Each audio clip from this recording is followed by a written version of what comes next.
Hello and welcome to Pokemon Zoology podcast number 10, PZP. Thank you for coming back. If you're a listener, monthly listener. If you haven't, then my name is Joshua Dunlop and I am a concept artist living in London. I have a project called Pokemon Zoology where I turn Pokemon into sort of realistic interpretations of the original characters. First thing that I want to quickly talk about today is I've made a few changes on Patreon. If you don't know what Patreon is, it's a bit like Kickstarter, but it's like an ongoing thing. So it's to fund artists on ongoing projects and stuff like that. I've just had to do some small changes. I changed it originally to pay per month, but unfortunately I lost followers through that, which is a shame. So I've had to go back and change it to pay per creation, which is like per Pokemon picture that I do. That's not all of the things that's not for every single thing I upload. It's basically I upload work in progress stuff, behind the scenes stuff. But yeah, it's so that it's pay per main picture. So I've had to change that. So just to let you guys know, if you are already supporting me, thank you so much. I really, really appreciate it. Honestly, it means the world. But yeah, basically, let's get on with it and talk about the pictures that I've created this month. If you have been following me, I've reached 230,000 followers on Instagram, which is insane. Thank you for everyone who's supporting me. For each milestone that I reach, I try and do some celebration pictures. This time I've done the Pokemon final starters. So last month I did Venusaur, and this month I've done Charizard and Blastoise again. So let's talk about Charizard. So when I was designing Charizard, I wanted it to look like a menacing dragon, like a traditional Western dragon. But obviously Charizard have a very particular look. And I'm not just talking about its colour or the fire on the end of its tail. It's also kind of like its overall design. It's quite a chunky looking creature, quite short legs. Generally, basically what I'll say is that when I originally created Charizard, right back in the old days, I made it far more streamlined, far more designed as if it could fly, like try to really bring those elements in. But one of the things that people really didn't like was that it just really changed the silhouette and it wasn't recognizable as Charizard. It just kind of looked like a dragon with a fire on the end of its tail, which, I get, and I completely understand that. And I went back in and changed it, and it definitely looked a lot more like the original. But I've learned a lot more since then. I've picked up a few tricks of the trade, so I decided to go back in and kind of tweak it and redo it, and I have to say I'm really happy with the result. I really am. When I went in to design it, I wanted to get that kind of squat thing. I think there were elements of it that are really difficult. So for example, its wings with its arms, like anatomically that just doesn't really work. The muscle groups just would clash and it just wouldn't work. So I've tried to bring the muscle groups for the wings over the top of the arms and bring them back a little bit. So, you can still see that it is like the traditional Charizard, but it kind of feels like it kind of fits a little bit better.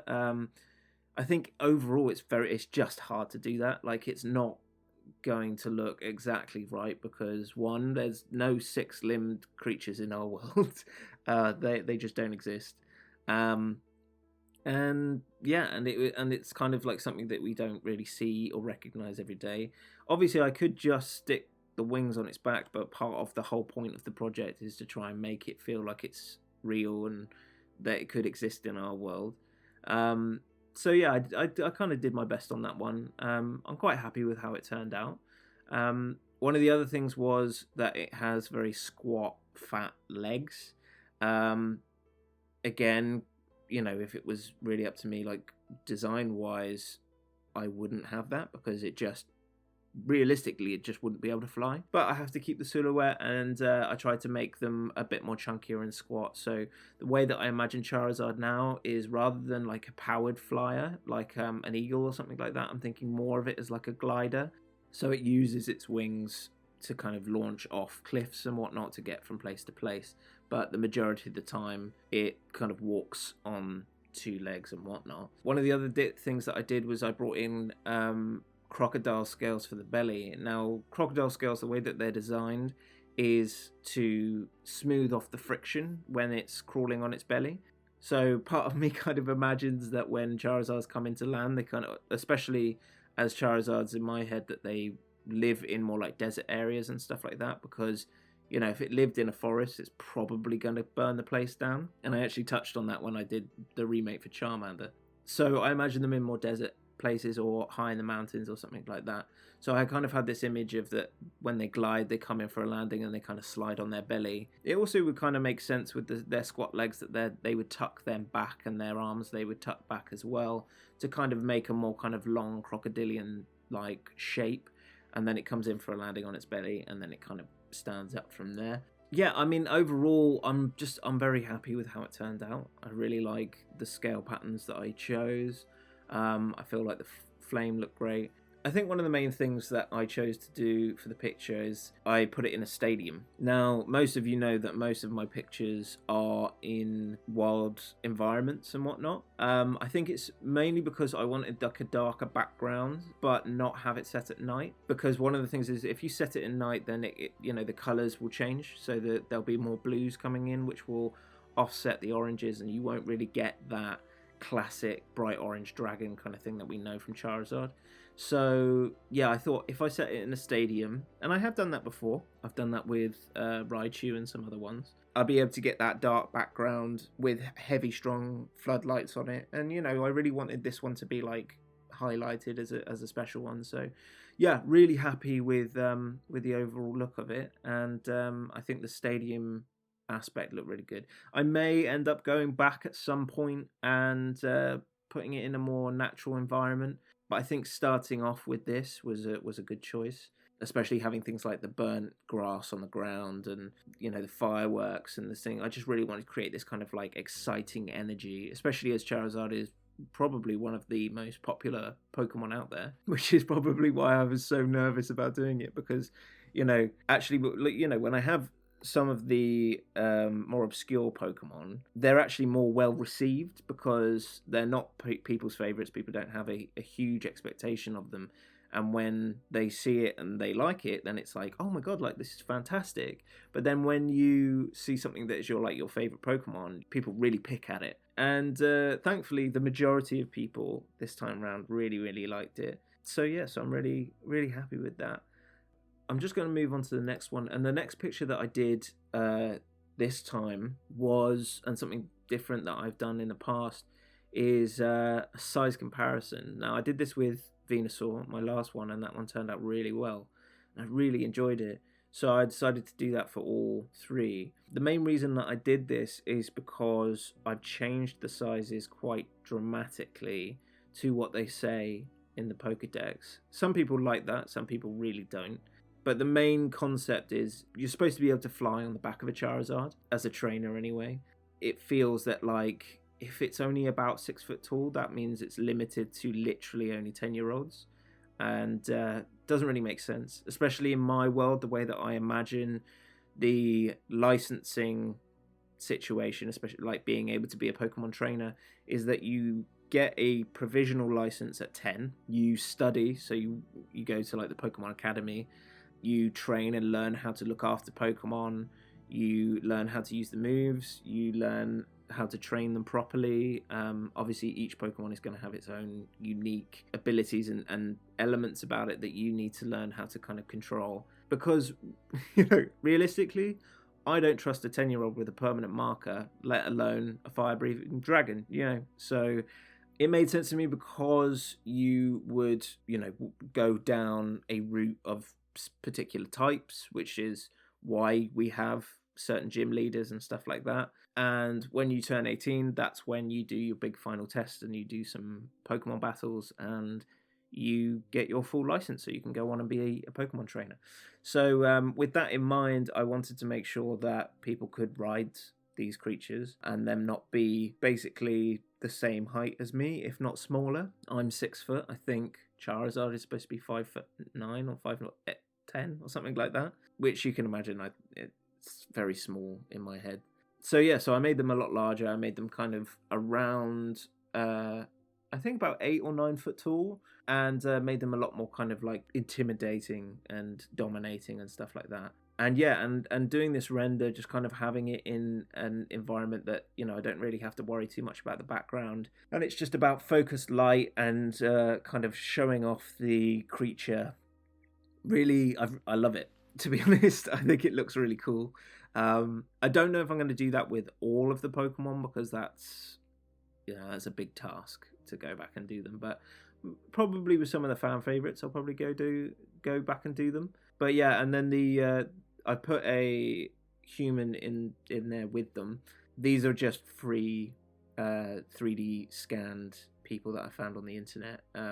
So they're not photos or anything like that, but they look really good because it allows me to put them in the scene and for them to be lit in the exact same way as the creature, so they fit into the environment really, really well. And yeah, for example, with this guy, there's the glow coming off the tail, and it just sets him into the scene really, really well. So yeah, I was really, really happy with these, especially the fact that I could really make some of the detail pop. So yeah, I hope you guys like that. Anyway, the next one is Blastoise. The first Blastoise that I did, I was actually really happy with the design. I think there were a few elements that, looking back at it now, you know, I wanted to change. So I think I hadn't really focused on the detail in those ones, and this one I really wanted to kind of make that pop. Use a lot of masking techniques and stuff like that to get some of the really, like, the color deep in the cracks and whatnot. And so I decided to do it in, like, basically the opposite side of the stadium to the Charizard, because the Charizard worked out so well. It looked fantastic. So I wanted to do that with the Blastoise as well. It kind of made sense. It made, like, with all of my pictures, I like to write these short stories that go with them, and it felt like a natural progression to have a story about Charizards in the stadium and then Blastoise. I love the design. I actually took my original model and just tweaked that, basically. So I went in, redid the textures, redid the colors, you know, reshaped some of the elements of it. I know I went back in and redid the cannons. One of the things that you'll notice about my Blastoise cannons is that they are not metal. I decided to make them bone because I felt like it fit the creature more. I felt like it was a more natural element to its design. I know some people out there would be like, no, but Blastoise has metal thing. I mean, I was really confused by the fact that it has metal, but it's not like a water steel type, which seemed like a really natural thing to do, especially as the fact that they changed so many other Pokemon out there and added in the steel type. It's just like, it's not something that they can't do. So yeah, I was quite surprised that they didn't do that, but I guess maybe because it's such a not cliche, sorry, that a classic Pokemon, they didn't really want to mess with it. But yeah, I felt like I got the elements across. Like, so the silhouette really feels like Blastoise, but it still feels like a real animal. There are a few things about it. So when, obviously, a few people said to me, like, hey, why doesn't it have a beak or anything like that? Because your previous ones had a beak. Yes, the original ones, they did look a lot more like turtles, but that's just Blastoise's design. Like, genuinely, if you go back and look at it, it looks like a bear that has a shell, a blue bear that has a shell. So the way that I've kind of, like, reasoned it is a synapsid. If you don't know what synapsid is, it's basically, millions of years ago, there was kind of a relative that was both reptile and mammal at the same time. And this species died out in our world and split off into what we know as mammals and reptiles. But the way that I've imagined it is that in the Pokemon world, same with Venusaur, that they didn't die out and that they continued, and that there are these hybrid reptile mammal species. So with Blastoise's design, they have, you know, the ears and the more kind of like bear-like muzzle, but then there's a lot of reptilian elements into it. I know a few people were kind of funny about it and go, oh, it should look more reptilian. I'm like, well, then it wouldn't look like Blastoise, for one, and two, you know, these are fictional creatures. They are monsters at the end of the day. They are pocket monsters. So there's certain things, even for me as a person who's quite, you know, quite a stickler when it comes to this realism element, that I have to kind of take it with a pinch of salt and just kind of go, yeah, okay, this one is more mammalian than reptile. That's just how it is. But overall, I love this picture. I'm really, really happy with it. All three of the final starter evolutions, genuinely very, very, very happy with them. Then I went on and took it into the size comparison again, and it pretty much exactly the same as Charizard. I actually used the same lighting scene and all of this kind of stuff. And what you'll see this month, which I think I might even put out today, I'm not sure, I don't know when I'm going to put out the podcast, but I'm going to put them all in the same scene so you can kind of see all the size comparisons next to each other. Again, not something that I'm going to be doing for every single Pokemon, so don't get too excited. And I think actually the great thing about the size comparison scene is that it shows off a lot more of the detail, especially kind of the groove and damage to the underbelly shell. I really wanted to kind of make these ones look like they had been in the wars and they have had many, many battles. So rather than having kind of like a smooth-ish underbelly, which a lot of like turtles do, it has, more damage and whatnot. Obviously with real turtles live in the water pretty much all the time. And if they ever do come on land, they're on their stomachs. So they would naturally get smoothed off. However, Blastoise is bipedal. So its underbelly is shown to whatever's attacking it. So the way that I see it is that its underbelly is more just like a protective shield, which takes a lot of the brunt when it's being attacked, especially head on. I loved it. I think they look fantastic, and hopefully so do you. Once again, there's a 3D figure in there. Again, a free photo scanned figure that I found online. And so yeah, those were the 4 that I did this month. I hope you liked them. I certainly did. And we'll quickly move on to our Q&A section. I've got 3 questions this month. First one is from Danny P17. Will you ever animate your Pokemon? I get asked this all the time, and I don't actually know whether or not I've covered this in a previous podcast because I don't go back and check. But basically, no, I'm not an animator. I don't plan to be because that's just not the direction I want to go in. I am an artist, and all of my models are designed for concept art. That's what I do them for. Mostly, the main reason why they can't is because 1, I sculpt them in a pose. 2, I don't UV or retopologize or anything like that. They are not prepped for being animated in any way. Some of the models I don't even fully sculpt the back because then that's never going to be seen, especially some of my older ones. I think more of my later ones I do a full sculpt, but yeah, some of my earlier ones there's just like blank on the back. So yeah, they're not really suitable for animation. And realistically, and I know there's a lot of people out there who've contacted me saying like, hey, could I get the models and blah blah blah. 1, no. I'm not gonna give my models to a random stranger, especially as I've had problems with people stealing my work and stuff like that before. So yes, I'm afraid I'm not going to do that. Also, the fact that like if I ever did get them animated in some capacity, if that were possible, I would want them to be done to a really high level, and I think that's what people would expect as well. And to do that, you need a really big studio team. You need a really talented people working on it, and that's not just like the animating, that's the lighting, that's the subsurface scattering, that's the texture artist. There's a lot that goes into animating these to a film quality level. So yeah, I'm afraid not. If sometime in the future something changes and a studio approach me and say, hey, we want to do this, and they have a Pokemon license or whatever it may be, then yeah, things might change. I don't know, but I personally am not going to animate them. So sorry. Next question we've got is from Black Queenie, and they say, are you doing any Comic-Cons this year? I think it's quite self-evident that because of the coronavirus, that's not going to happen.